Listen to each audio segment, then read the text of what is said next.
Based on perception lang at hindi based on facts, ang survey ng Numbeo kung saan ika-siyam ang Iloilo City sa may pinakamataas na crime index sa Southeast Asia ngayong 2024. Ito ang pahayag ni Iloilo City Police Director Colonel Joaresti Coronica sa exclusive interview ng K5 News FM Iloilo.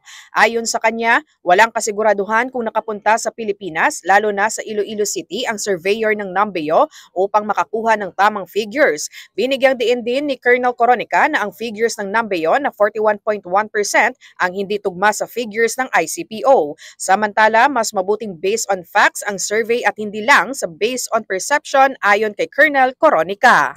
Nag-uulat para sa K5 Network News, ito si K5 Karen Badilla para sa Kampiyon na Balita, Serbisyo Publiko at Kasiyahan sa Bawat Pilipino. K5 News FM.